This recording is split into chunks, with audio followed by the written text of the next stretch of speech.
Kisah Orang Kudus. Hari ini, tanggal 23 April. 1. Santo Adalbertus, uskup dan martir.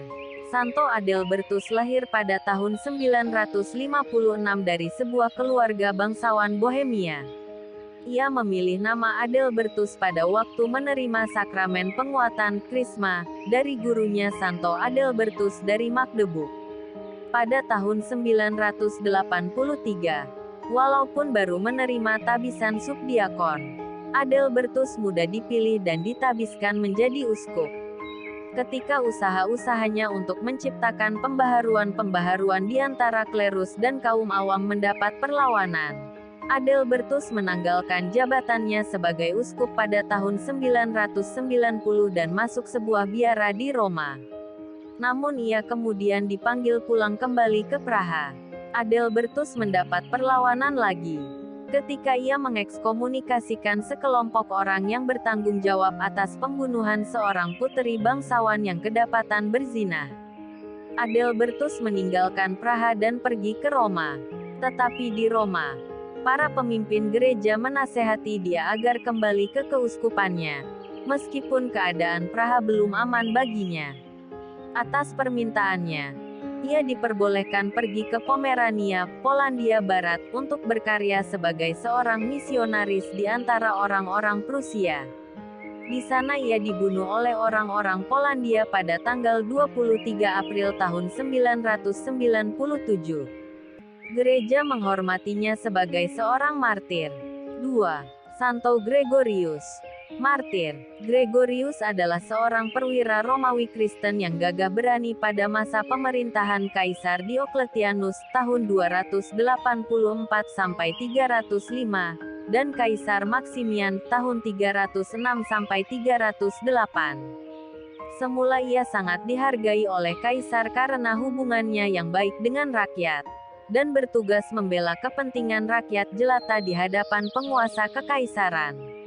Dalam kedudukannya ini, ia membantu banyak orang, terutama orang-orang miskin, janda dan para yatim piatu.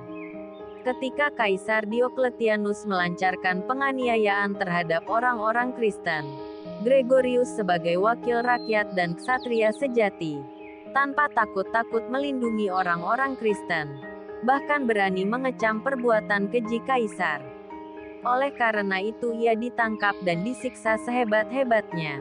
Ia mati demi kepentingan Gereja Kristus di Diospolis, Palestina, sekarang Lida, Israel, pada tahun 300. 6 tahun sebelum Konstantinopel Agung naik tahta tahun 306–337. Di kemudian hari, keperwiraan Gregorius diwarnai dengan banyak cerita menarik yang melukiskan dia sebagai pejuang yang gagah berani dan jujur demi tegaknya keadilan dan kebaikan umum.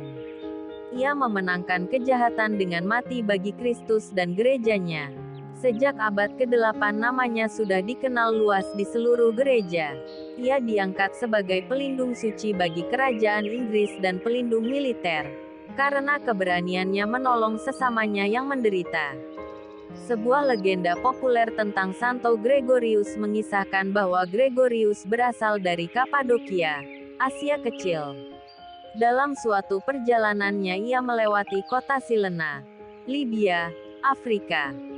Konon kota ini pada abad ketiga diancam oleh seekor naga raksasa. Naga itu gemar makan manusia. Setiap malam penduduk membuang undi untuk menetapkan siapa yang kali ini harus menjadi mangsa dari naga itu. Kalau tidak ada korban, naga itu mengamuk. Suatu ketika undian jatuh pada puteri raja sendiri. Tetapi terjadilah keajaiban pada waktu itu. Pada saat gawat itu, tiba-tiba muncullah di hadapan gadis manis itu seorang ksatria muda menunggang seekor kuda. Ia mendekati gadis itu dan menyapanya dengan halus. "Mengapa Tuan Puteri menangis?"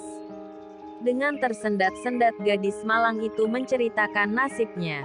Seketika itu juga, naga raksasa itu menyembul keluar dari celah rawa-rawa hendak menerkam gadis itu. Tetapi Gregorius, ksatria pemberani itu, berteriak dari atas kuda, "Atas nama Kristus, langsung menerjang-nerjang naga itu, menusukkan tombak ke dalam moncong naga itu dan memenggal kepalanya dengan pedangnya. Seluruh rakyat kagum dan bersyukur, karena Tuan Puteri dan mereka semua telah terhindar dari bahaya maut. Penduduk kota Silena takjub pada Gregorius, sehingga banyak di antara mereka kemudian menjadi Kristen. Kepada raja ia meminta agar ia memelihara orang-orang miskin dan mendirikan gereja-gereja, merayakan kurban misa dan menghormati para imam. Santo Adalbertus dan Santo Gregorius, doakanlah kami. Kakarla Channel.